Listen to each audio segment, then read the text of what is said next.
everybody. I am back, you guys. I had to take a break from this virtual world, but I am so back and I am excited to be back because I can connect with so many people. If you do not know me, I am Danya Craddock, co-owner of the Dock Bookshop in Fort Worth, Texas. You have reached a special edition for Dock Bookshop Live on YouTube. We have a great show because we are kicking off Bookstore Romance Day. I have some amazing authors with us today, and I am just excited to be here. We are going to talk about romance, romance, romance, romance. I don't have my background singers or my music going this time, but you guys, we are back live in full force on YouTube. This is probably, I know some of you guys check in on What's Up Doc, but I am going to start our fiction romance series back up in addition to our Doc Power Hour back up on YouTube. We had to take after that pandemic, we came back just with a small number of shows, but now we're going to go back full forth with shows every week. So again, subscribe to this channel so you can get connected each and every time we go live. Subscribe wherever it's at down there in the corner or wherever you have it. But yes, we are going to have a super bookstore romance party on today. If you did not know, we are approaching Bookstore Romance, which is this weekend. And tonight, Wednesday night, we are kicking off our virtual with some great authors. Bookstore Romance is a day designed to give independent bookstores an opportunity to celebrate romance fiction in books and readers and writers. We're just going to celebrate books, readers, and writers. And Bookstore Romance Day strengthening the relationships between bookstores and the romance community. This episode is brought to you by the Dock Bookshop. The Dock Bookshop is one of the largest African American owned full service bookstores in Texas and the Southwest. The Dock Bookshop was founded in 2008. It is a family owned and operated bookstore. Our mission is to inspire, inform, and entertain our customers through books and book-related events in a spacious environment. The dock also sells audiobooks, ebooks, greeting cards, candles, novelty, and gift items, as well as personal care and home care. The Dock Bookshop also hosts online shows like we have today, and we have our special shows, which is on shore because there's a sea of books out there, and we bring them on shore so we can get up close and personal with the author. The Dock Bookshop also sponsors the Dock Power Hour as well as signature festivals. I am going to go ahead and jump right into it and introduce our authors. But the first, the how we're going to play this out, everybody out there, if you're connecting, we are talking about Bookstore Romance Day and celebrating some authors that have just really did very well in the genre. And I am going to bring my authors up separately. One of them is Beth Freely. I have Zuri Day. I have Yahara St. John. And I have Margie Seaman. And then we're going to do a quick interview with each of those. And then I'm going to bring all of them back to camera. And then we're going to have some more discussions, some hot discussions. And then we're going to go into some rapid fire questions and author to author interviews. So hang there with us. Share, invite. First up, I have Miss Beth Freely. Welcome, Beth. How are you doing? Beth Freely is one of those authors that just kind of hang with us. We met her last year during the Trinity River Book Festival, and I just said, we had so much fun at the festival, and she was just so energetic. I said, you have to come and to romance and just kind of talk about your work and let people know that don't know you and introduce yourself to some more readers. But Beth Freely, she was born in New York. I don't hold her against her. Y'all know I love my Texas, though, but with a brief and very influential stint in Great Britain. Beth Freely now calls Texas her home. Yay! With more than 14 years of writing experience as a copyright and published author, she holds a bachelor's degree in journalism and mass media communication with a minor in marketing and a master's degree in English and creative writing. In 2003, after partying with some of her friends, she published some of her fan fiction online. We're not going to talk about all fans, right? What's that new thing they got, all fans or whatever? But that's, I don't. We can probably date ourselves. Only fans. Yeah, yeah. Yeah. She won awards for it and decided to write for her first full-length novel. She is currently in the process of rewriting the novel in hopes of publishing you, which you already published. Beth was the first place winner of a 2005 Archie Book Publishing Novel Writing Contest, and she won Women's Fiction with her novel Beyond the Eyes of Dorian Gray.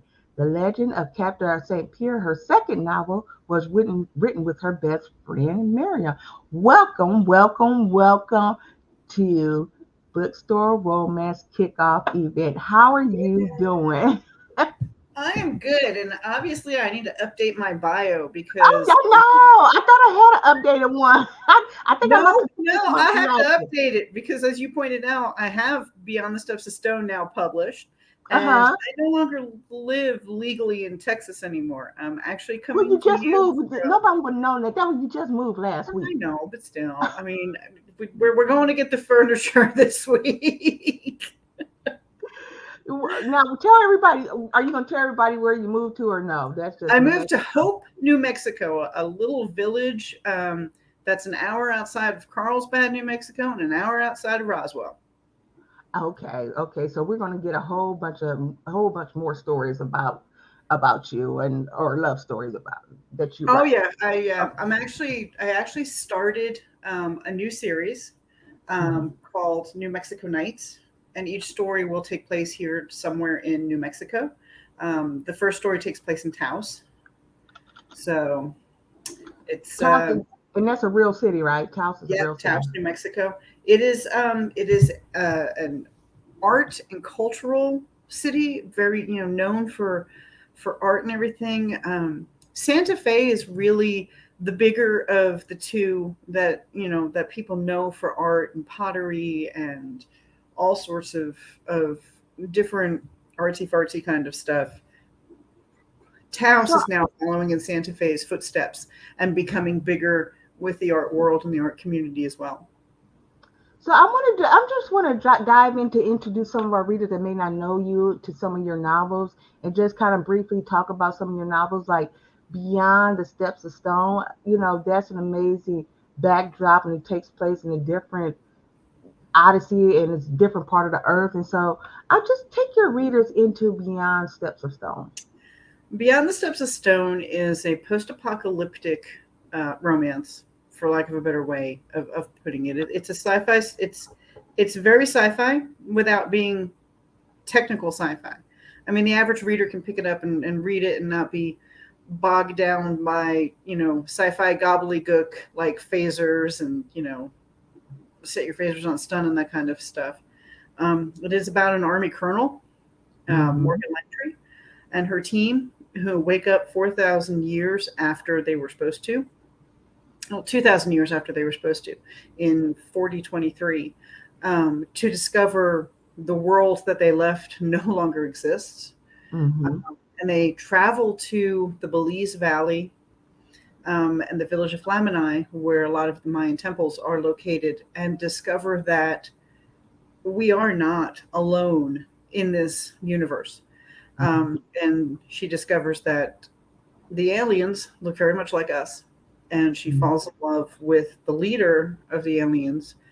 Um, but there's a traitor among them, and of course there's an enemy that is not of Earth either, and they have to join together to save both of their races.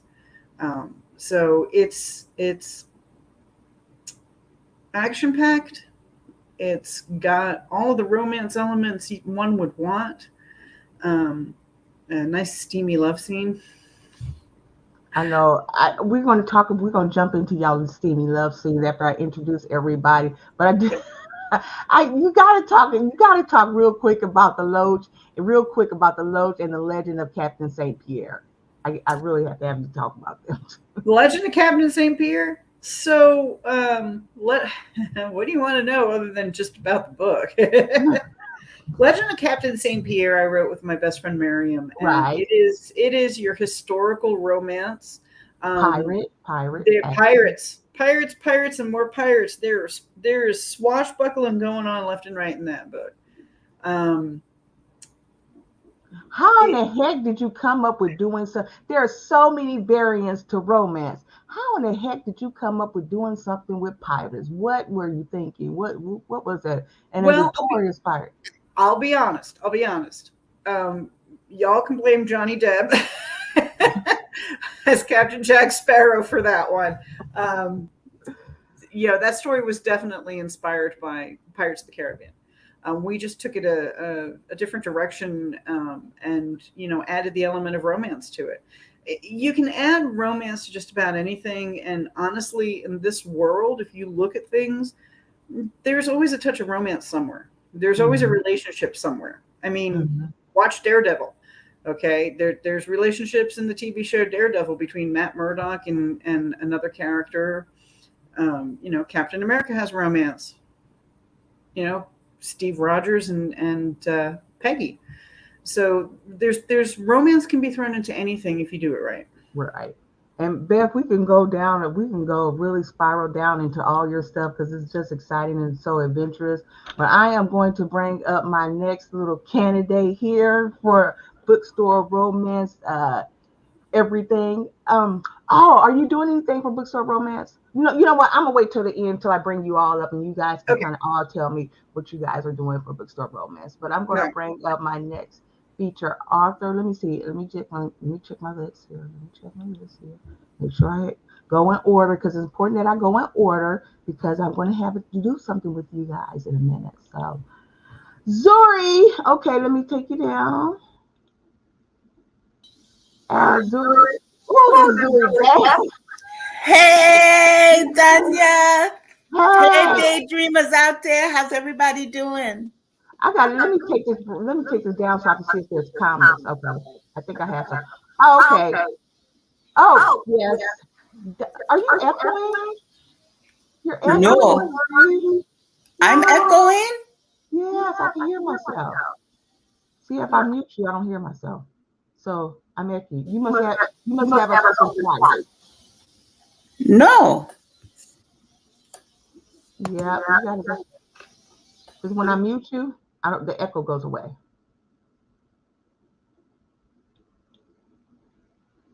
I have you open. I only have one StreamYard open. Okay, because I'm hearing my. Can I? Should I put a headset on? I don't. Oh I've never yeah, had an echo problem before. yeah. You probably need a headset. Are you doing it out of your computer? Yes. Headset. Okay. So go to Yara, and I'll run and get a headset. Okay. Yara, I got you. All right. Hi. Hi, how you doing?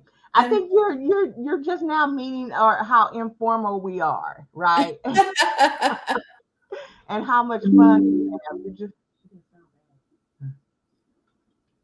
um Yara. Okay, let me get your bio so I can do you justice. Yara St. John. I have been, you guys. I think I've been a fangirl just trying to figure out how to approach it because Yara's been out there for some years. She became a writer at the age of 12. I haven't been watching her since 12 though, you guys. When she wrote her first novella after secretly reading a Harlequin romance. We're going to get into that. Throughout her teens, she penned a total of 20 novellas. See, I told you guys she's been there for a minute. Her love of the crafts continued into adulthood. She's the proud author of 39 books. Oh God, I am just too honored and my I think I'm almost honored and shamed that I have not. I'm going to get you to Texas. We're going to have to get you to Texas because that's just, y'all. We've been there for actually just. a 45, so I got need to Oh my God! the So bio. you're another one that needs to update that bio. I'm at 45. Oh my, this is just amazing. I've been watching you reading your stories over the years, and you should have been here. Kamani has came out and Kamani has left. And so you Arabesque, Kamani Romance, Harlequin Desire, that's the thing now. And as well as some of your own indie work. And Yes. I am just I am actually totally honored that you are here just to share your work and just to take time. And I'm just going to have to figure out how to get you down to Texas so you can just embrace. Have you been to Texas? I've been to Texas a few times. Yeah, I was at RSJ a few times. So, Okay, yeah, that's RSJ. And yeah, you know, when y'all come to RSJ, y'all yeah. don't go anywhere else. Y'all just stay at RSJ. I went over to RJ. I think I had something going on that weekend. I think I snuck in or something. I don't know. I didn't sneak in, but I was over there for a meet and greet. So Yeah. um any other moments that you came to Dallas Fort Worth? Yeah, I've got family that lives in Dallas. Yeah, so I'm definitely able to, get to. 15 years, y'all, and you didn't say let me go. Just y'all family drive me over to the Dock Bookshop. You know, Just one family member, but definitely, I can definitely get there. I would definitely love to come visit for sure. yeah, we're gonna make that happen. I'm truly excited about Zuri and Yara. Okay, you got fans already there. So Yara, take us into your latest work. Just tell us about your latest work. Yes, I'm actually in the middle of a new series. I actually have two books out in the series. Book one, which is her best friend's brother. The series is called The Six Gems. And then book two, which is her secret billionaire. I'm actually sharing the Desire books now. I have two books in one. So I'm sharing one with the incomparable Brenda Jackson. So it's two in one with her secret billionaire. But yeah, brand new series, super excited about it. It came about that, I have a lot of really good friends that I've been friends with for 20, actually 30 plus years. We've known each other since high school. And so I decided, what if I wrote about a group of friends who have been friends for years, they're kind of sister friends and not just a friend, but a sister, and they travel together and are a big part of each other's lives. And so it's these six, incredible women, all who get an inheritance that help them achieve their dreams of being business owners. And along the way, they each have their own love story along the way. And so her best friend's brother is the first book, and Winter, her aunt, is the one who passes away and gives the inheritance. And Winter is fighting her own family for the money because they think she shouldn't have got the inheritance. So, and then she meets Garrett, who's her best friend's brother. And, I always love that kind of friends to lovers dynamic trope. We're gonna get into the tropes. Okay. Yeah, that's one of my favorite ones to write. And so you definitely got that there. And they're kind of doing it, in secret because, she doesn't want her best friend to find out that she's messing with the brother. So, so that's her secret billionaire. And then, I'm sorry, that's her best friend's brother. And then in her secret billionaire, Egypt is a restaurateur who meets this great guy in her restaurant one night, but then he gets carjacked in her parking lot and loses his memory and doesn't know who remembers her. And so the two of them kick off this amazing story and come to find out he's this rich, wealthy guy, but he thinks he's like a farmer. So I loved kind of mixing it up. I'd never done an amnesia storyline before. So I really enjoyed that. And I'm just really excited about this series. I've got 4 more books coming up. I've got another one coming out in September called Her One Night Consequence. That's book 3. So yeah, it's an exciting time.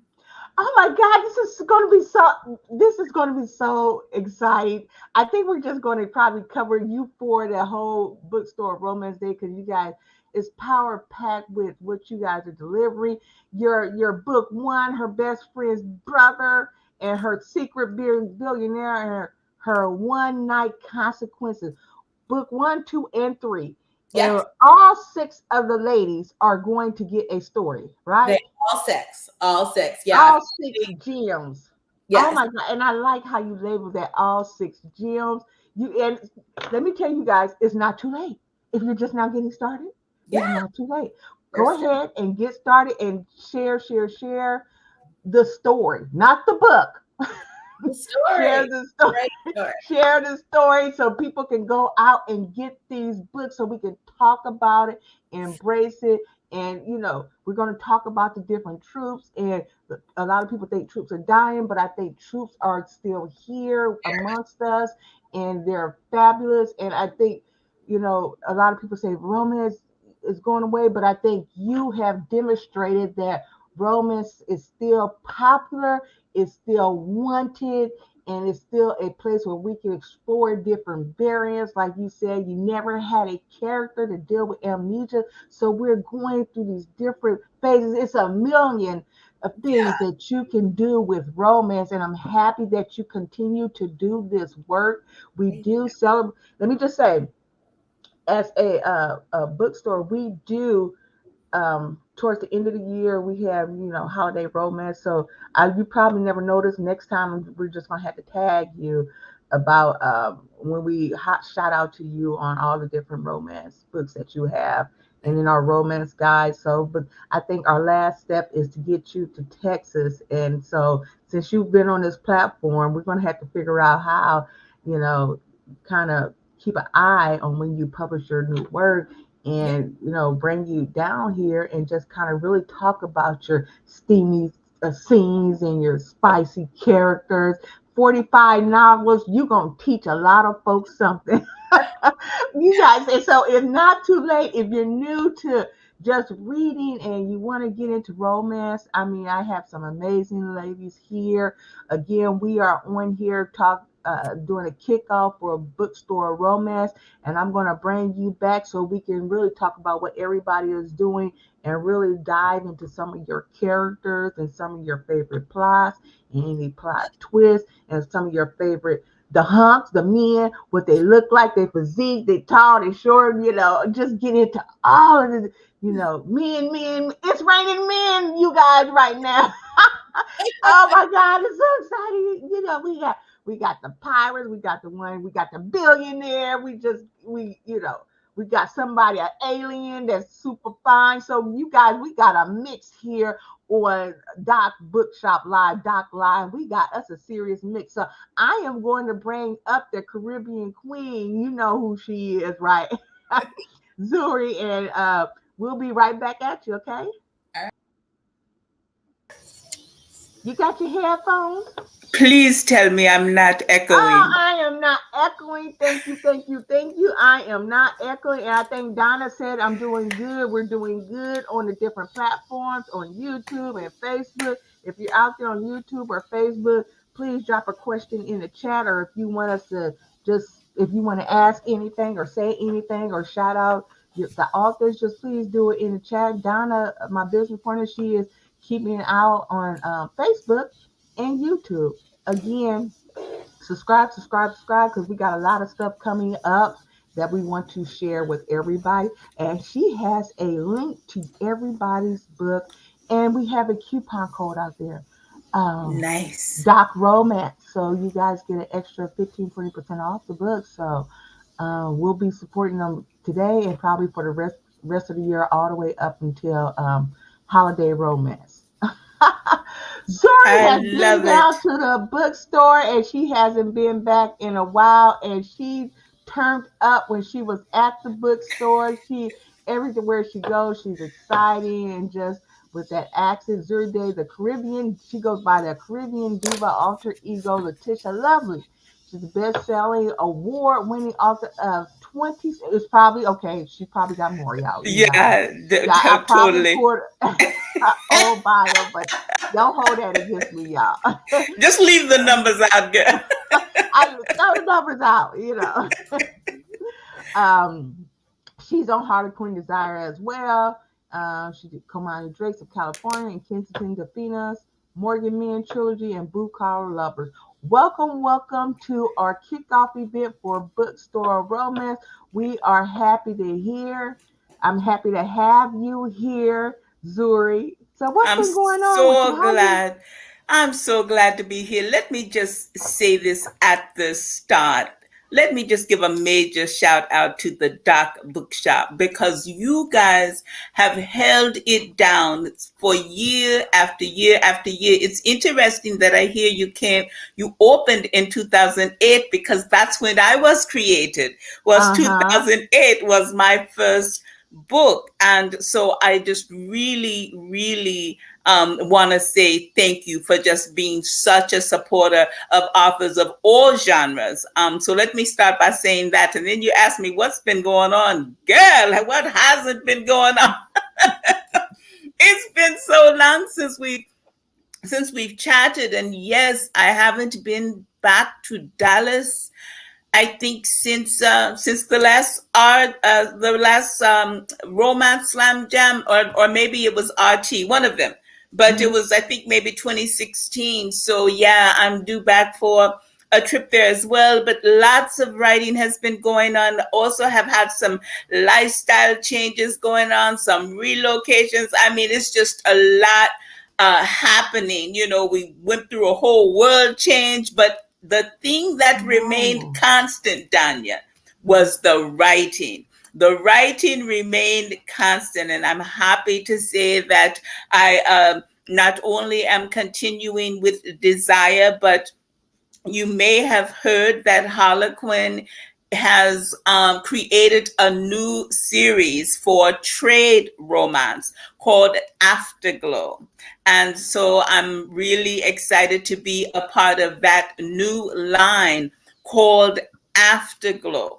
So I'm doing that. And I have a drum roll for all of my Zuri Day daydreamers in the house, because you guys have been asking, are you going to finish the Blue Collar Lover series? The Blue Collar Lover series started with Kensington, and it started with Driving Heat, and then Packing Heat, and then Sweet Heat. And I am so excited to tell you, because they moved in a different direction and they didn't want to finish the series, but I am going to finish the series. So not only are we celebrating independent bookstores, but we're celebrating independent publishing.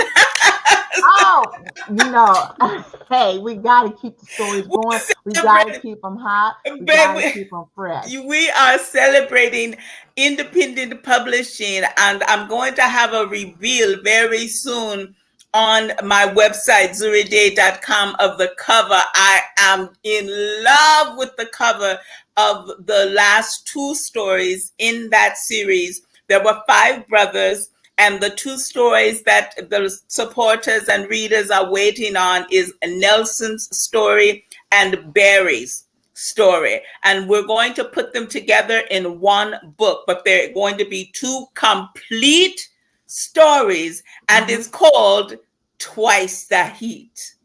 What? I can't even wait. I can't even wait. The first story, which is Nelson's story, it is so good. I mean, if I must say so myself, it's probably one of the craziest beginnings that I have had in a storyline. I'm gonna tease you with that, but when I do the reveal of the cover on zuriday.com, I'm also going to do a sneak peek of the chapter. I'm going to give a little teaser of the chapter 2. So that's a little bit of what I have been up to. I just completed, my latest novel came out, I think, like a couple of months ago. And March, I think it was March. Wasn't it March? Was it March? Girl, let me know, because I don't get time. Time is on a whole nother level right now. Days, months, all of that stuff. It's I'm not even in that anymore. That's just how much is going on.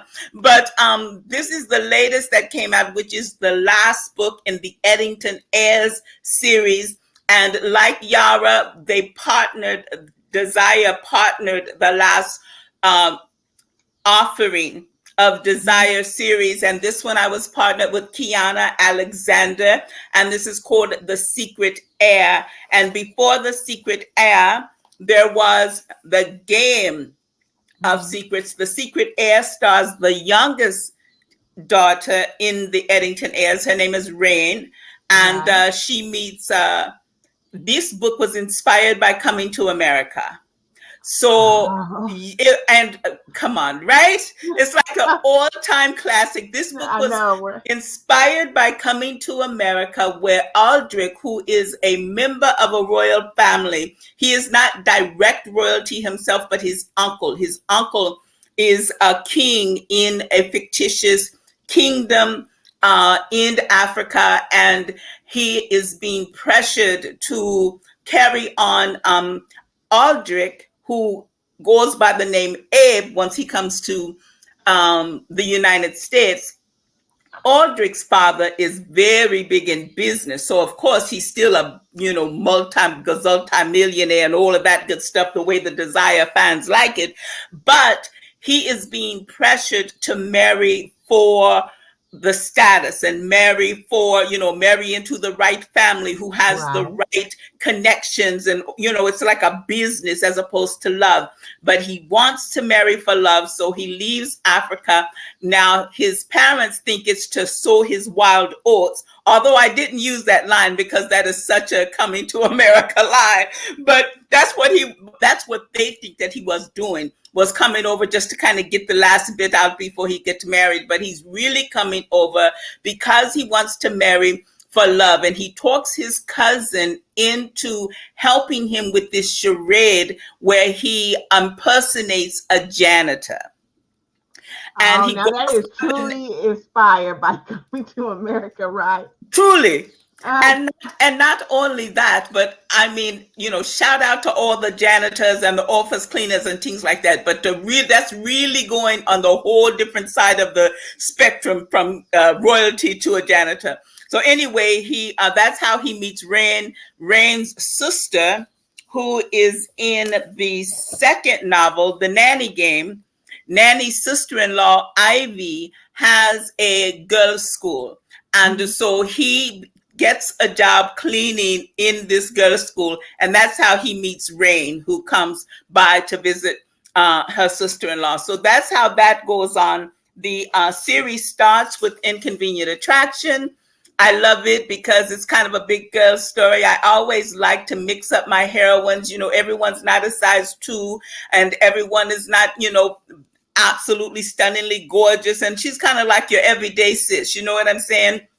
And and she meets, literally runs into her, to her hero, like literally with her car. And then A Game of Secrets is right before The Secret Heir. I believe this is the one that you were promoting. This is Jake's story. Jake is. Yeah, that's the one was Jake's story. Yes, Jake's story. And I love this one too, because this one was the whole masquerade ball. Everyone loves a masquerade.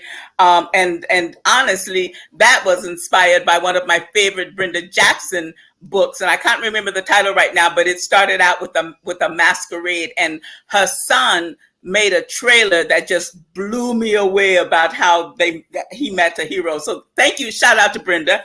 And then Two Rivals, One Bed is the oldest daughter. So this is the series that I was working on before finishing the book I just finished literally like a month ago for Afterglow. And I am also now writing, and I'm so excited to be back with the Blue Collar Lovers and telling Nelson and Barry's story. So that's a little bit about what I've been doing. So we ain't gonna even dive into what Letitia Lovely was doing, because she's Letitia Lovely been since 2021, right? Girl, listen, Letitia Lovely been busy taking care of her parents. Letitia Lovely has had a whole kind of a lifestyle change because she is now the primary caretaker, and she got a story coming, no child. She got a story coming out of that. But she's the primary caretaker for our caregiver for her parents. So she's been really busy. However, she also is finishing up a series, and she's not even saying nothing about it anymore because she got people so mad at her because she done changed the date. Oh, girl, I'm serious. I have people write me a hate mail, and it's been crazy. But she's still writing as well. Okay, good. We're going to look forward to both of them. I'm going to bring Miss Margie to the screen, because we're going to just jump into all this romance, steamy romances, your hottest scene, your men, your sexy men, and all that. We're going to jump into all of that. So just bear with me one moment. I'm going to give Margie one of this Margie. You guys are just going to have to hear her story. All right. Hey, Miss Hey, Margie, how you doing? Thank you I'm for being wonderful. How are so you? patient. Thank you for being so patient. Oh, I I've just want enjoyed to say, listening to everyone. oh my gosh, it is truly an honor. We met Miss Margie Seaman last year when she came to the Trinity River Book Festival, and she just left That's right. everybody in awe of her just tenacity, her creativity, just her boldness. So, if you don't know, if you hadn't had a chance to check in Margie's story, Margie is at 85 years. She's 86 now, yeah. I'm But I guess 86 she's, now. yeah, late blooming author of her debut novel, Someday Belongs to Us. After a 40-year career in marketing, she switched to a new venture in website design where she has been the president of Citation Solutions for the past 14 years. Margie also writes a travel blog, and I checked out that travel blog. I like the travel blog. It's a great escape for seniors. It's called The Great Tripper. That encourages people to get out and explore the world. Margie is the mother of three, grandmother of seven, and great grandmother of three. She holds a bachelor's degree from the University of Houston and lives in Houston, right down the street from her childhood home. Oh, that's so beautiful. She is currently dogless for the first time in her life. Oh, but have some, but spoil her cats. Welcome, Margie Seaman, to Book Romance Day Kickoff event. Thank you Margie, so much. we are so happy. Can you hold up your book? Yes, Just I hold up certainly your can. book. Yeah. That scene there, that scene is so, I just think it's such a beautiful scene because it's telling, so her back is turned. You kind of almost wonder, what is she thinking? What is she doing? I wish I had the video that I could show, but I don't have that video that I could show of her having these two men pop up, these two sexy men pop up on the screen as that boat is sailing in. So when you created that image of your book, what was the philosophy and thinking of that image? I think that's just so beautiful, and it's so simple, but yet tells 1,000 words. And it speaks to me so much because I'm always looking at, there's so much out to see. There's so much information out to see. But tell us about that. And then first, introduce us to your book. Introduce Okay. us to Someday Belongs to Us. Okay. And I guess it is a little strange for an 85-year-old woman to write about romance. But I do have a good memory, so I had all the information I needed. And if Brad Pitt ever walks by, I could have some new information. But anyway, I decided to write. I thought I would write romance. At first, I thought maybe it was going to be something that I would do kind of a parody of a romance story.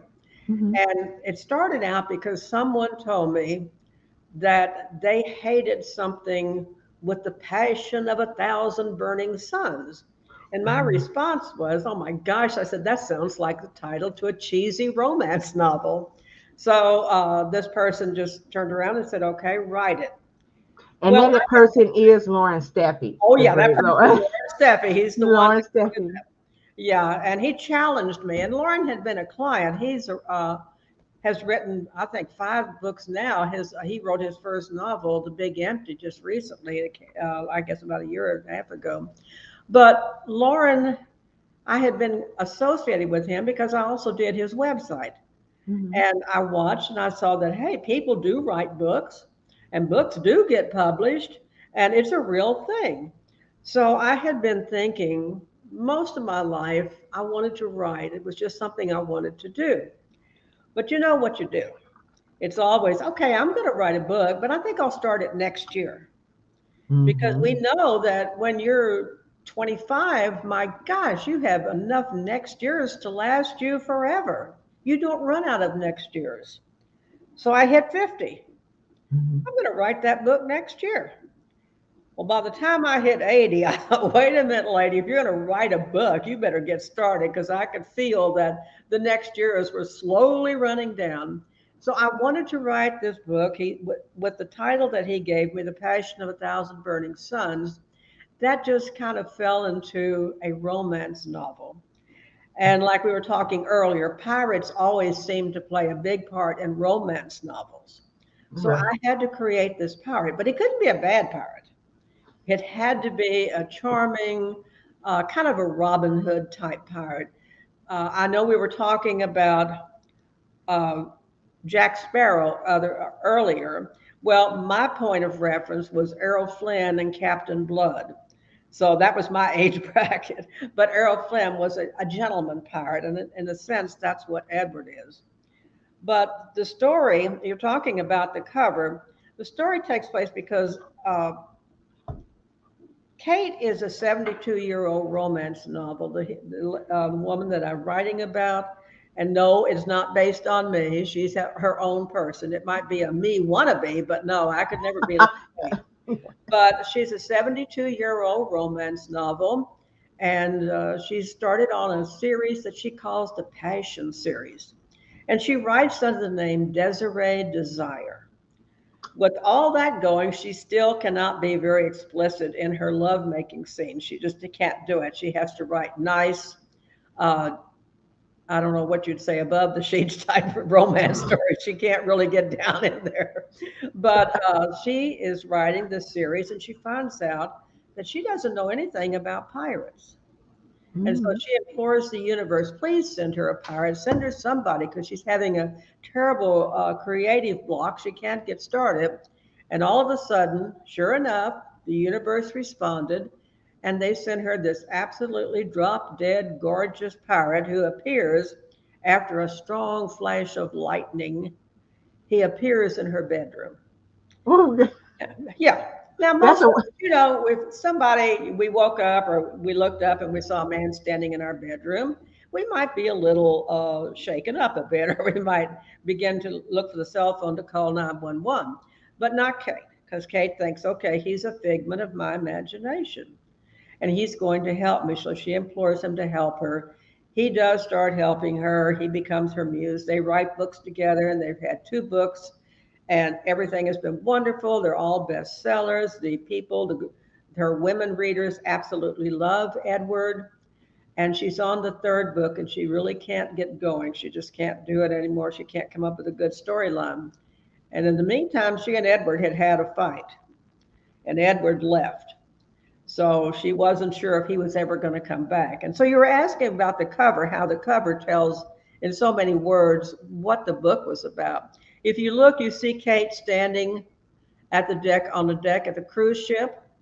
You look out into the waters and she sees a tall ship, a brigantine with the tall sails, an old sailing ship, obviously a pirate ship.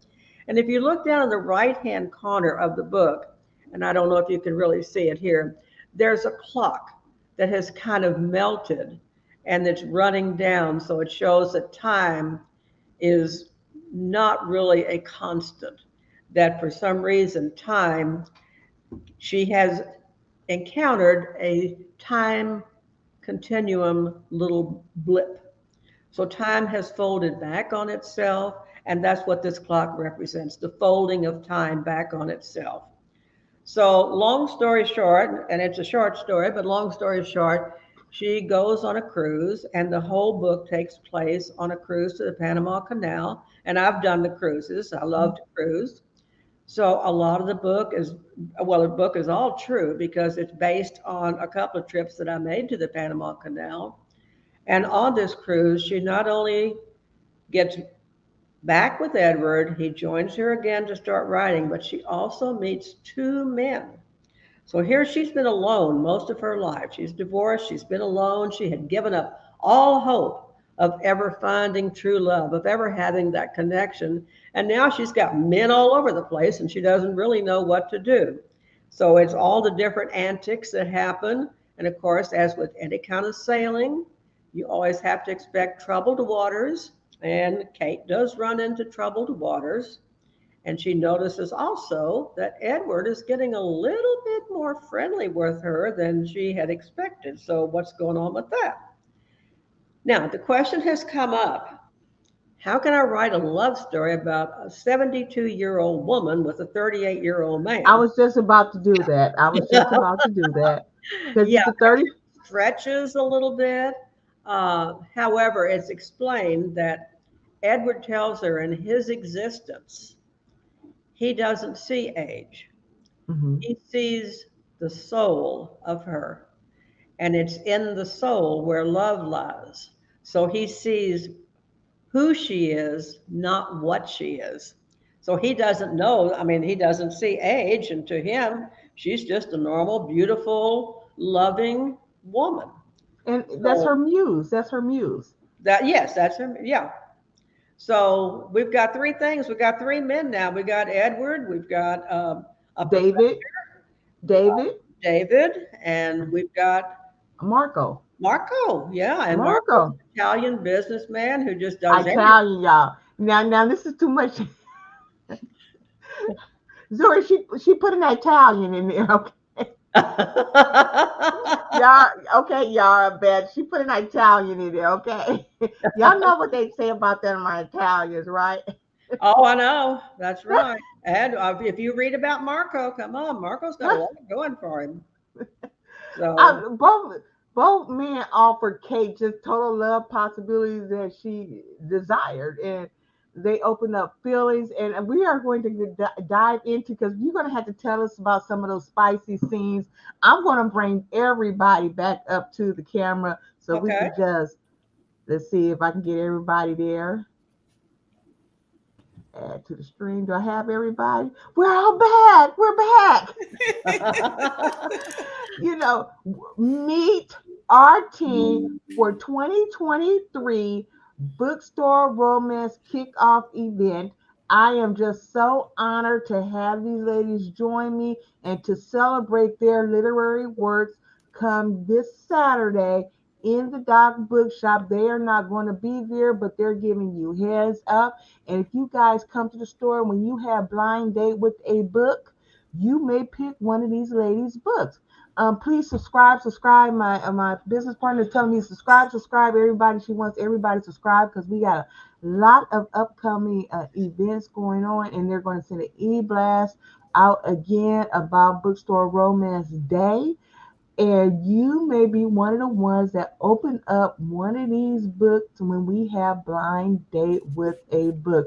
You heard some of the amazing stories from Beth Freely talk about the pirates and romance with the pilot and romance with the aliens and all kind of the sci-fi romance and all those different things.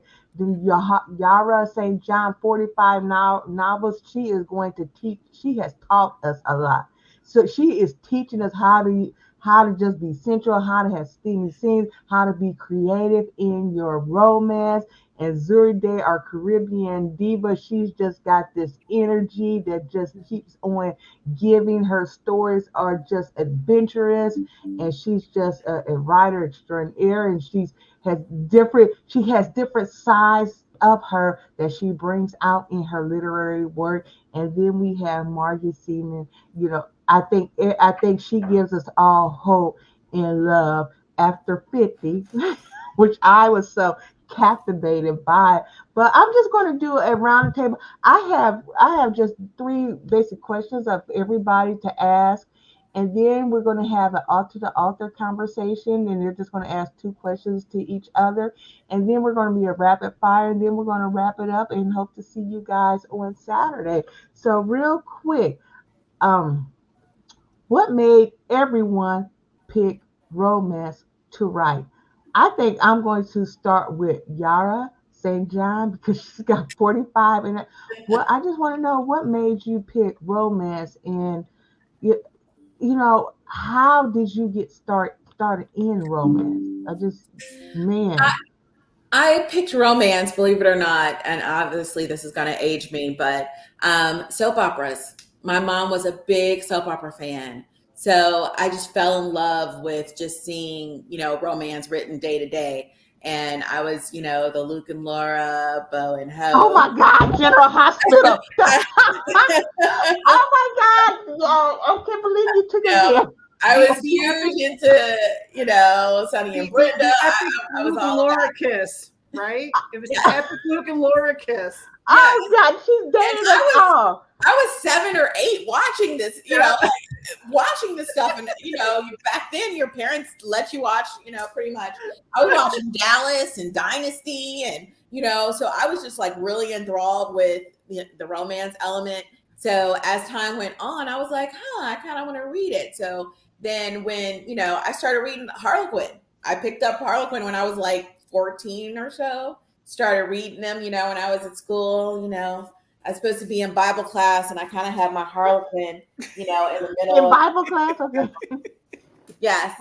So yeah, it just spoke to me. I loved the happily ever after ending. And so yeah, made me want to write romance for sure. Okay, Beth, what made you want to write romance? Han and Leia. Who? Star Wars. Han and Leia. Oh, Han and Leia. Oh, yes. Yeah, I was 6 when that movie came out, and that movie is really why I'm a writer, to be honest. My imagination sparked when Star Wars came out, and I've always been able to kind of look at stories and think of stories, and there's always, for some reason with me, there's always that romance element. So I just kind of just kept rolling with it. But I like my stories to be more than just, the fluff and the naughty bits. So I always try and, put more into it and really develop my characters and everything. But yeah, Han and Leia, the epic, I love you, I know, that pretty much did it. What about you, Zuri? Well, my story is a little different because I didn't so much choose romance as romance chose me. Many of you who go all the way back with me know that I have an alter ego, and her name is Letitia Lovely.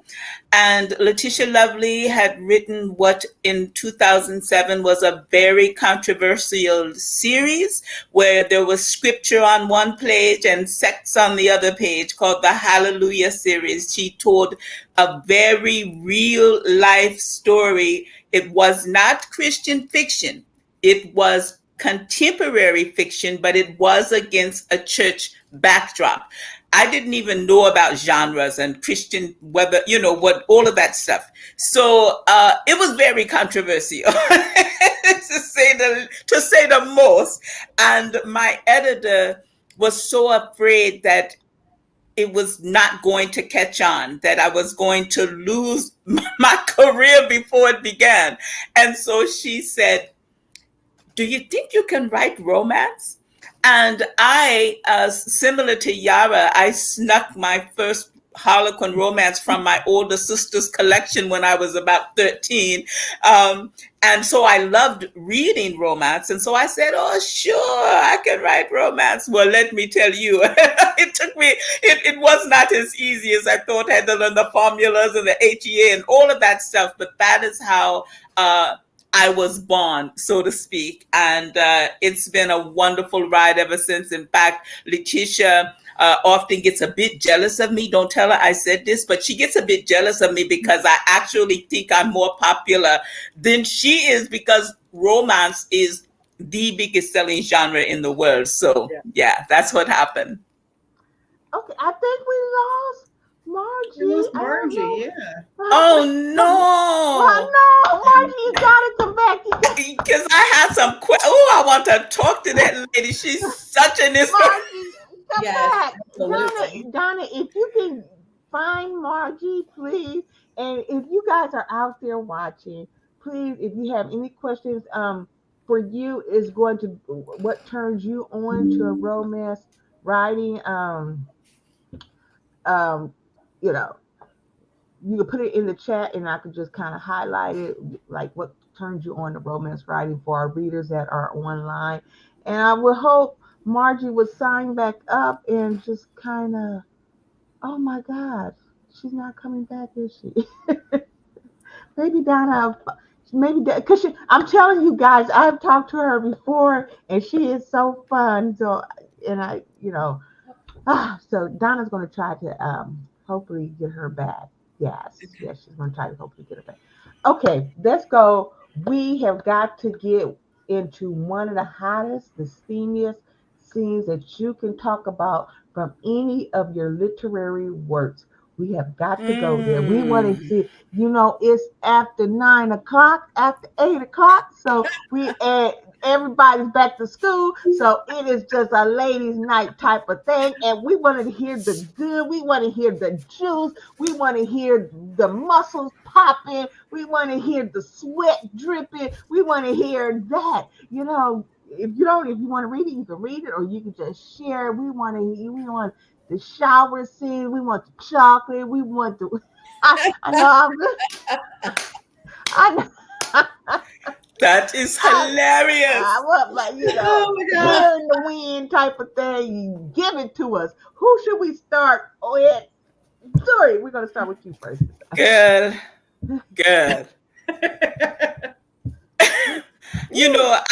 I can't even lie. There's no way I can pick like one scene. I really enjoy. Some people say, "Oh, it's so hard for me to write a love scene" and things like that. I really enjoy writing love scenes because there's such layers, and I like building up the anticipation. And for instance, I'll just pick the first book that's here, like in Two Rivals, One Bed. I like to take the reader on a sensual and a sensory journey. So you'll always see in my love stories what things smelled like, what things felt like, what things tasted like if they were licking the skin and, things like that, what they were feeling, especially if there's some resistance. And like for Two Rivals, One Bed, these were enemies. There's Margie. I don't know where I went. I just left. We're glad you're back. But these were two enemies. Which sister? Maeve. Maeve is an attorney, and one of their clients, because the Eddington Empire was a financial empire, they did investments and things like that. And so one of the clients believed that they were that they lost money. And so Maeve was representing them, and their attorney was a man named Victor, who ended up being a long time a college. They weren't even friends, but just a peer that she knew when she was in college. So not only, and even back then he was the big man on campus, and she just didn't like that whole energy because he thought he was all that, and he was, child. But she really didn't like him. And then of course they're enemies in the courtroom because they're on different sides. And what happens to turn it into Two Rivals and One Bed is that they go to a hotel to try to settle the case. And of course, not to the hotel, but to have dinner, to settle the case before it goes to trial. And a huge snowstorm comes out of nowhere. And it's this real small, quaint hotel with very few rooms. And so, of course, they've got to spend the night because literally the roads are impassable. They have issued a warning. It's Chicago. So if anybody has experienced weather in Chicago, you know that it's no joke if it really is a snowstorm. So they end up in the only remaining room. And if you can imagine that all of this attraction is going on and they're trying not to be attracted to each other, but there's one bed, right? And so writing the love scenes for them was so easy and so much fun because the friction and the conflict only added to the desire. And that happens in one way or another with most of my love scenes, especially if you know that you really shouldn't go there with this person, but the attraction is so great that you just have to give in to the desire, right? And that journey, bringing my readers along on that journey is just one of my favorite things to do, actually. Oh, thank us for giving that. I so appreciate it. Let's let. Okay, Margie. Yes. What we had is I'm going to have you answer two questions. What Okay.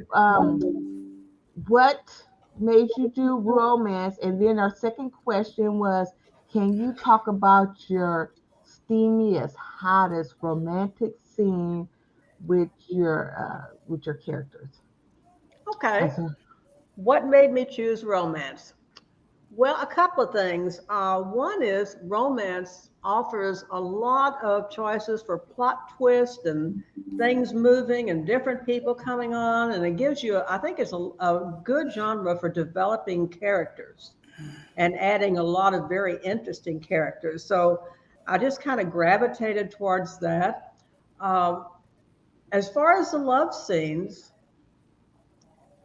I have in my book, there is one, I guess you could call it steamy. It's there's no words that you can't read in front of my grandchildren. Then another thing too, I had to remember I had 7 grandchildren that are in their 20s and 30s. They were going to be reading my book, so Grandma better kind of keep it clean, make them wonder. So I kept it and understated to me as like I think Kate was talking and she said, "What can be more sensual than having someone you love stroke your cheek, run their fingers across your lips? It doesn't have to be all just panicky, writhing in bed or something. It's got to be a little more to it than just that. Now, maybe that's an age thing. I don't know if I could writhe anymore. I don't. I'm not sure this body was built enough to rise. Virgie's keeping it real. At least I'm thinking about it. But I don't know. So sex seems to me, if they're the understated, I think they have more of an effect.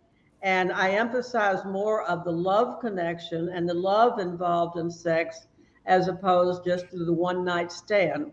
And, a lot of writers do that. And I think that's what women want. And you don't see many love stories with between older people. Protagonists are not usually in their 70s. You don't think of that as someone being a very viable candidate for a love affair. But love doesn't die. The desire to be with members of the opposite sex, the desire to still feel like you're attractive. I mean, good Lord, you look in the mirror and you know what's going on. So you just, and it's like I said, when you look in the mirror, you know how old you are. But as soon as you turn away and walk out of the room, I'm back to being 35 again.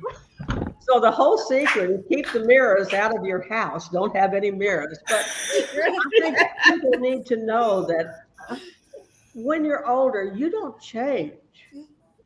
You don't change internally, but you have to keep active, you have to keep engaged, and you have to recognize that you're still that same person. Don't worry about all these little things that start popping up every place. And I could write a whole book about what it's like to be old. But I think people need to accept themselves and to embrace their age and to embrace the way they look. So you've got wrinkles, big deal. It's something that's so superficial when you think about it. So love in my book is more from a connection of souls as opposed to just total physical lust. Good. Thank you very much. Nice. Okay, let's see. Best Yara. We're gonna let Yara close it out and just go to Beth. And we Well, my tagline. no, Yara, you're gonna close that question out. Beth is about to ask. Sorry. So I love all of the love scenes I've written. They're all a little different. The love scene between Dorian and Rachel is it's a little rough and tumble. Because Dorian's just he's just that much of a jerk. In The Lock, the love scene between Maggie and Crispin it starts out with a conversation about Tolkien, and they wind up in bed after eating M&Ms and drinking wine all night. And of course, the love scene between Morgan and Jericho in Beyond the Steps of Stone is two people finding each other, two souls, coming together. But the hottest and steamiest love scenes that I've done are all in The Legend of Captain St. Pierre. Mm-hmm. And there's 3 love scenes in that one. 2 between Iden and Bronwyn, and 1 between Igraine and Mako John. The one between Igraine and Mako John are your nice, normal love scene. But the ones between Bronwyn and Iden, the first one is a duel to the bed. Pirate. She comes storming into his room, mad at him because he's not helping her get her cargo back, and she's under the gun with her employer, and she gets all up in his face. She's got the cutlass swinging and everything, and he's telling her, "You're standing between me and that bed, and I'm not going to bed alone." And she's like, "No, I don't think so." And they start hacking each other's clothes off as they duel across the room and finally wind up in bed. And then the second love scene between them takes place in the crow's nest of the ship during a violent storm at sea. And, the ship is basically threatening to go down, and her twin sister and his first mate are on the deck trying to keep the ship from sinking, while these two are up in the crow's nest, lashed in and just having at it. Getting wild. Her sister's down there looking up there in the lightning, and she's yelling, "Slut! Pussy!" As they're trying to hold the ship together. So those are definitely the 2 love scenes in St. Pierre are definitely the steamiest ones. Okay. And the funnest ones to write. They were so much fun. It's exciting. Yara. Well, I'll try to close it out. When you've written 45 and I'm actually several books ahead now, I'm actually on 48, 49. It's hard to kind of pick a specific love scene. But if I were to talk about kind of my latest book with her Secret Billionaire, I mixed kind of food and sex together because my husband is a sous chef, so I know a lot about food, and food plays a role with us. So I kind of married the 2 together in this book with Egypt being a restaurant owner. And so, they're at her restaurant, and, she's made him this elaborate tasting menu, and the food and each course kind of leads up to this grand, moment of them just getting, busy in her office. So yeah, that was probably the steamiest on that one. But actually, very similar to Zuri, I am going to be writing for Afterglow, the new line that Harlequin is debuting, and they actually wanted us to, turn up the steam level. So, oh yeah, this Frenemy Fix Up, this new one that's going to come out in February 2024, let me tell you, it is the hottest sex scenes I have ever written. And she's a yoga instructor, so I've got her doing some intricate moves, and it is going to be hot. She's versed in the Kama Sutra, isn't she?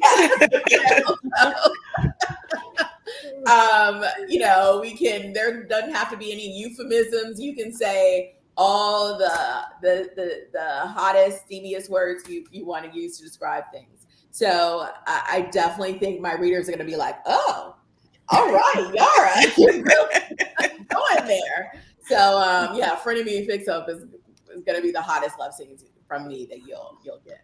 So that's in 2024, right? Yes, yeah. I'm happy that I'm on one of the debut authors, so it'll come out in February 2024. Okay, thank you. I will reach out. Frenemy Fix Up. And it's actually already on sale on Amazon with a cover. So I absolutely love the new cover, bright, bold colors.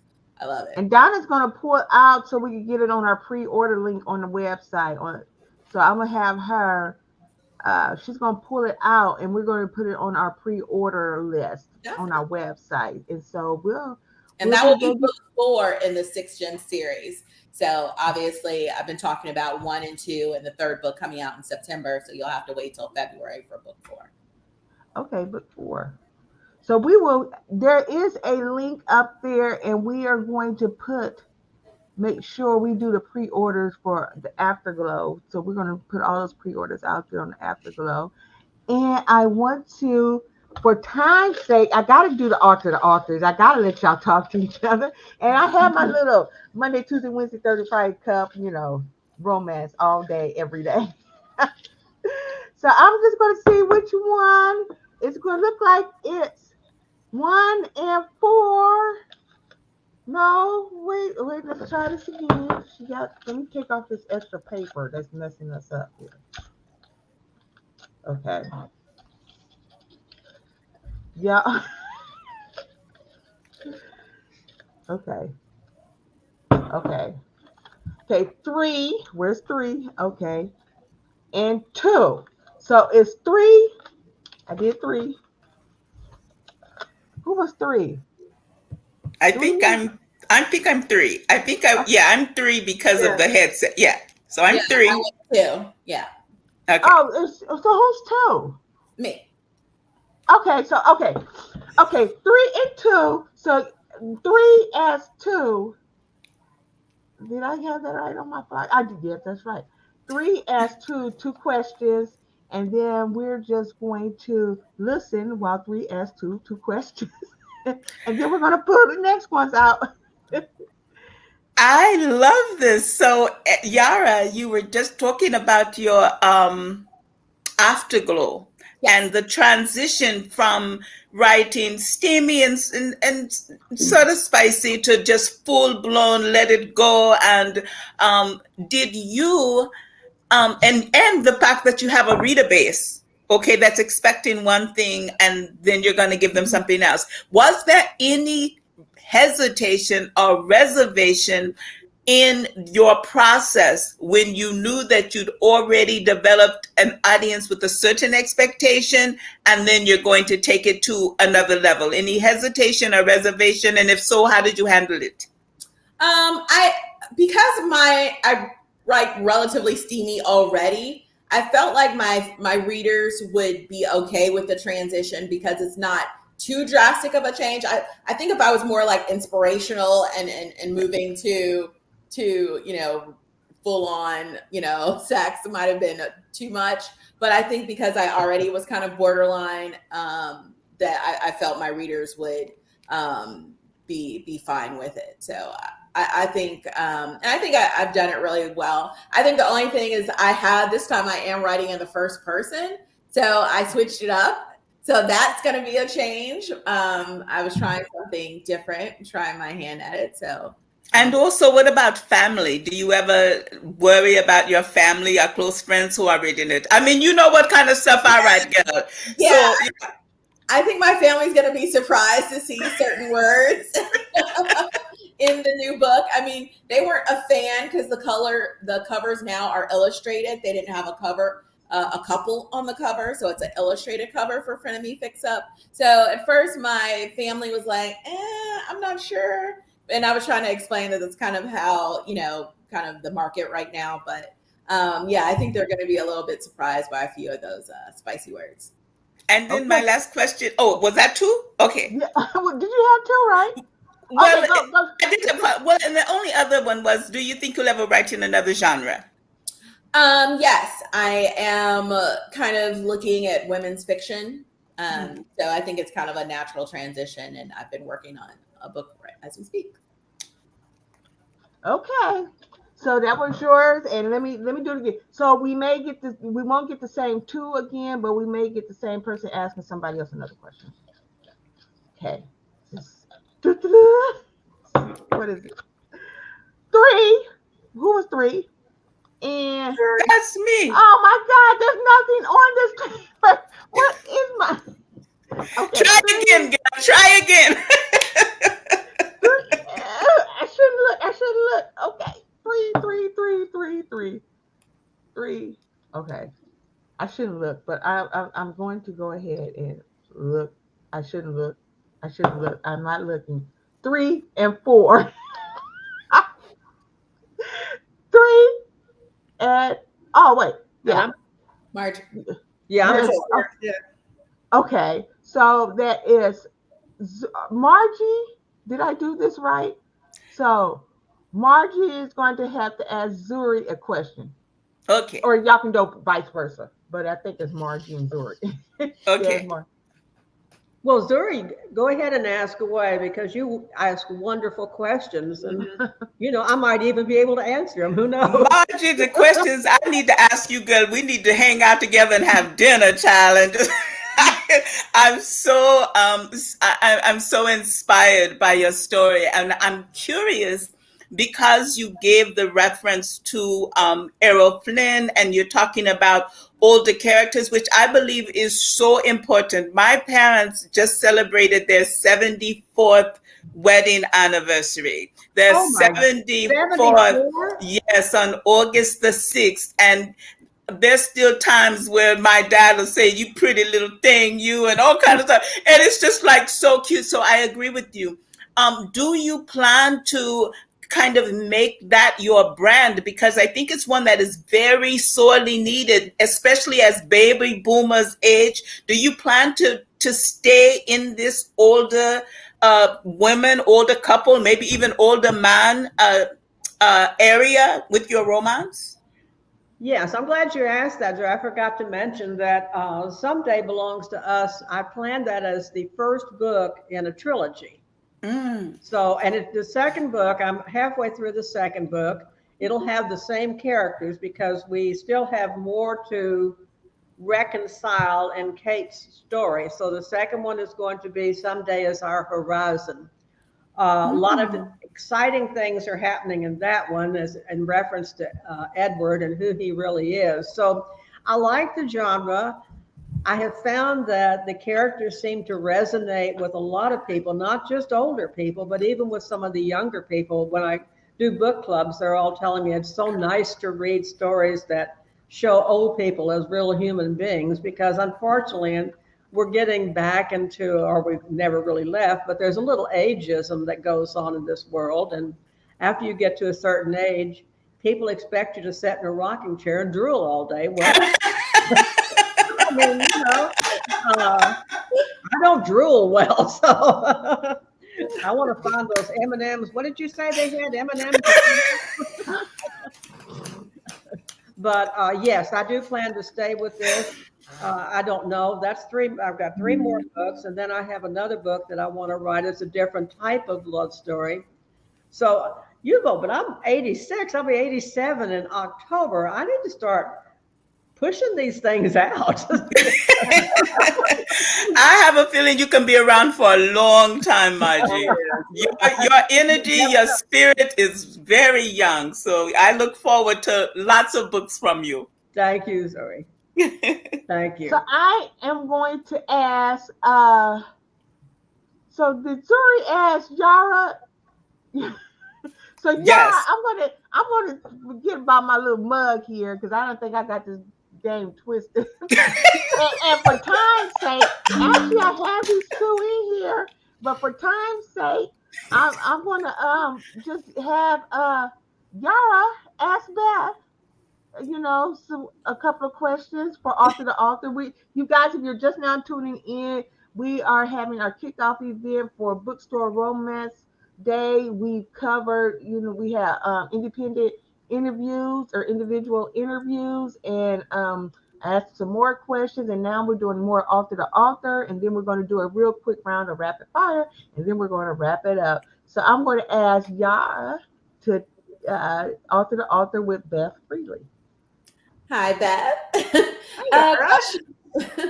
Question for you. I actually started out as a major in journalism as well in my early days, and then I switched over to creative writing. So what made you make that switch from journalism to kind of creative writing? Because there are two different ways of writing. So I just was curious how you made that leap. After I got my bachelor's degree in journalism, I used that to copyright for quite a few years. And I was a professional copywriter for probably about 10, 15 years until I just got burnt out. And when I decided to go back for my master's degree, I was looking at what the master's degree in journalism and mass media was, and it was not the direction I wanted to go in. So I continued looking into different things, and I found the English and Creative Writing masters with SNHU, and it offered everything that I wanted. You could specialize in one of four areas, which was fiction, nonfiction, poetry, and screenwriting. And I'm not a big fan of poetry, writing it at least. So that kind of got ixnayed. And then I was already published, so the fiction writing part, I kind of already had that under my belt. So I ixnayed that and picked up the nonfiction writing, which was more writing essays and memoirs and stuff like that, and the screenwriting, because I never had any screenwriting experience. And so I picked those up, and I got a lot of experience on it, and I took that and ran with it afterwards. And I wound up taking my business, the Muses Funhouse, and turning it from just a copywriting business to actually specializing in helping authors, and by offering editing services and, like Margie, website services. I love it. And I found the editing is kind of my niche. I've built a small stable of authors that I edit regularly for, that I enjoy editing for. And I'm actually able to use the experience, the journalism experience, for the marketing part that we all do, but also was able to take the creative writing, English and creative writing experience and turning it into a successful business. Awesome. I love it. Thank you. Well, great. That is going to wrap up our author. So we're going to do a real quick round of rapid fire, and then we're going to wrap it up and try to 4 minutes and find out where everybody can connect with you. Okay. We're going to go with Kay. Your first kiss. Let's just go around the screen. Your first kiss. Yara, Zuri, Margie, Beth. When did you have your first kiss? Oh gosh. Come back. Oh my God. Zuri, when did you have your first kiss? 4th grade, skating rink. The guy looked like a version of Michael Jackson, the young Michael Jackson, not the older Michael Jackson. And the kiss tasted like chocolate because he had just eaten something like a chocolate kiss or something. True story. That was my first love. And no, I wasn't a fast young thing or nothing like that. It was very innocent and sweet. And yeah. Margie, first kiss. Okay, Zuri, I got you by a grade. My first kiss was in 3rd grade. So, and it happened at a wiener roast. It was a birthday party, and they had a wiener roast, and it was one of my classmates, and I was sitting there, eating a hot dog and just being kind of minding my own business. And the next thing I know, he comes up and just plants one right on me. And so I thought, and I don't know what, everybody told me my eyes got like giant, like saucers when he kissed me. So, and it's funny that I still remember that after all these years. But yeah, that was my first kiss at 8 years old. Beth, how about you? I was 15, and it was with one of the bad boys from school. I was at a friend's house, and he actually was friends with her. And like I said, while he ran around with the bad boy crowd, he kind of had a crush on me that I never knew about until that day when we were sitting outside. My friend had gone in to do something, and he just turned around and laid one on me, and I was like, whoa, hello, what is this? And that was that. And I was a late bloomer, and I finally remembered. Yeah, I was 17. Yes, very late. But yeah, my first kiss was a guy I was dating, and I was outside on my uncle's porch. Yeah. Mine is so embarrassing because I didn't even know what it was meant to be. I think I was like in the first or second grade. And it was like, oh my God, what happened to this little kid? He used to just bother me all the time. And it's like, and he had oh, I can't even say the name because one of my childhood friends might be watching. But I remember he had an insect first name. So, but I was like, oh my God, this kid won't. I think I was new to the school, but yeah. Okay, that's what I find. Okay, short, tall, real quick. Man, you like your man short, tall? Tall. Tall. Tall. Tall. I don't Beth? want to say short. I'm going to say this about the same height as me or a little taller. Come on, ladies. Do you really want to do this just to kiss your man? I went Like a basketball player taller, but I'm 5'1" and my husband is 6 foot. That was my mom and my dad and everything. Now I'm 5'7" and my husband's 5'9", and it's like perfect. I'm like, I cannot. My son's father was tall, about 6'6". And I said I'll never date another tall man again. I need to look them eye to eye so I can see the lies and separate the lies from the truth. I don't ever want to do that again. Okay, real quick, I'm going to say, if one of your books was made into the movie, who would be the perfect love interest in that role? The male as the love interest in that role. Yara? One of my Heart series books, I thought of Idris Elba. I just knew he would be like the perfect character girl to play my character for sure. Zuri? This is so embarrassing, but in my first book for Harlequin with Kamani, the title is called Diamond Dreams, and the actual cover was the actor, and it's so embarrassing because I can't think of his name right now. I can't think of his name. You guys take a look at Diamond Dreams, the book Diamond Dreams, and you'll remember the actor. But he was more well known like on the plays. He would do the traveling plays. Oh, what is his name? But anyway, he was the perfect person he would have been the perfect person if that book was turned into a movie. And I always think about him. And it was so funny because my editor said, oh, that's so-and-so. And I kept thinking, no, it's not. There's no way that this actor would be on my cover, but it was him.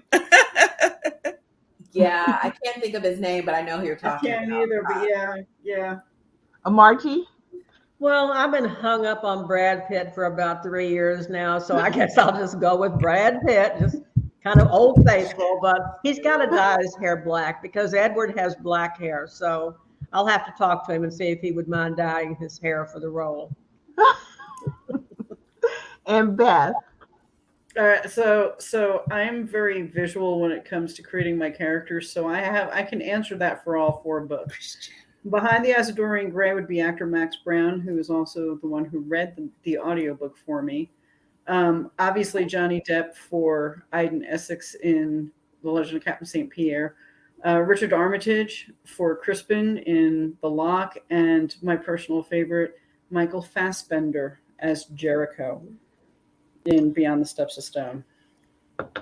If you had your favorite trope to pick, if you're reading a romance novel and there are certain popular tropes like friends to lover, enemies to lover, forbidden loves, secret identity, billionaire royal, stuck together, best friends, brothers and sisters, second chance, soulmates, which one would be your favorite troops? That's so hard for me to pick a favorite. I'm gonna just say that the one I'm writing at the moment is my favorite. So yeah. Which one is that? It's enemies to lovers. Okay. Yeah. Yeah, I've written quite a few enemies to lovers. Even though I like friends to lovers, I kind of like that push and pull with the lovers. Yeah. I like the second chance. I mean, I write, everything's a little different when I write it, but second chance always seems to be the one that I seem to go with lately. Okay. I guess I Margie? lean towards Second Chance and Friend to Lovers. Although with only one book, I can't really say that I have any pattern yet. But that seems to be kind of the way this first book was leaning itself. Okay, so we're going to wrap this up. I want to let everybody know where they can find you or connect with you. So if you want to go ahead and we'll start with Beth. If you could let the listeners know where they can connect with you or find you. You can find me on Facebook at Beth Ann Freely. I am on Twitter and Instagram as BA Freely. And please visit my website, which is BethAnnFreely.com. Okay. Who was second on? Yeah. I think it was me. Yeah. You can find me, Yara St. John. You can find me on Facebook, Instagram, Twitter, Amazon, BookBub, all those fun places. I have my website, Yara, STJOHN, stjohn.com. And on the Harlequin page also. Okay. And I am zuriday.com. And on my website, you can find links to all of my social media handles. And I'm margieseaman.com. And you can also reach me on Facebook under the same name. And on my website, which is margieseaman.com, I also have the trailer that was developed for the book. So if anyone's really curious to see what Edward looks like in artificial intelligence, he's out there. We can see what AI does to pirates. That is so cute. I love it. Did I get it? Okay, I got everybody. I want to thank everybody that tuned in and listening, whether or not you were listening on Facebook or YouTube or on our YouTube channel. I really appreciate you guys for checking in. These are some amazing authors that we curated and we kind of followed, and we just said, hey, there's a sea of books, there's a sea of authors out there, but at this particular time, at this particular season, these are the authors that jumped out to our team, and so we truly appreciate it, and we look forward to those that are going to come into the bookstore for Bookstore Romance Day. You may open up your blind date with a book and find some of these authors' work in the store. We will be celebrating them for the rest of the year, all the way, because we're getting ready to go into our fall season, our holiday shopping season, and these authors that you're going to fall in love with will be with us for the rest of the year. So we truly appreciate them kicking our romance season all the way up to the end of the year. And just follow them. Go to our website. Donna put the link in the chat for all their works, and then there's a discount code that you can have to check out. And we do also have ebooks and audiobooks. So if you prefer the audiobook, if their books are in audio, you can certainly get the audiobook, or you can get the ebook, and you'll find that out on our website. If you want to follow us, please go to dockbiz.com. That's dockbiz.com. That will connect you to the Dock Bookshop YouTube, Facebook, Twitter. I think TikTok is out there, Instagram. I'm not the TikToker, but yes. I want to again thank you, ladies, for celebrating 2023 kickoff event for Bookstore Romance Day. We look forward to celebrating you for the rest of the year, all the way up until at least February. I know I have to do it now. So thank you so much. If you want to send us a note, if you have anything coming up that you want us to share with our community, our readers, please do so, and we can share it. And please, you guys, if you have book clubs out there, please pick up these ladies' book clubs. If you heard this conversation, you will know that they're going to have their works are going to be exciting for your book club, and it's just going to take your book club to different heights. So please explore their work. And again, I want to thank everybody for tuning in. I will see you guys later. Thank you so much. Bye. Thank you for having us. Bye. Thank you. Thank you so much for everything you do to promote books for authors. That is so important, and we really appreciate it, Donna. Yes. Okay, March, we waiting for that second one. So get started. I'm gonna have to call Lauren Steffi. Oh, shout out to Lauren Steffi. I had to shout out my guy, Lauren. He's with the publishing company. He's the one that just always encourages us in the Dallas-Fort Worth area, even though he's in Houston. He's just a great guy. We did his book for the Trinity River Book Club called The Big Empty. So again, that's another guy you want to just check out. I just can't say enough about Lawrence Steffi and his work. So again, thank you guys for Thank you. Harlequin Desire, Harlequin Desire. How could I forget? Love Harlequin Desire. Oh my gosh, yes. They just are road dogs. That's all I can say.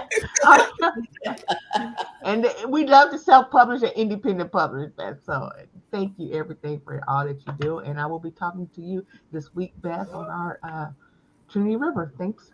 Bye-bye. Yes. Bye. Take care, everybody. Bye. Bye, everybody. Bye.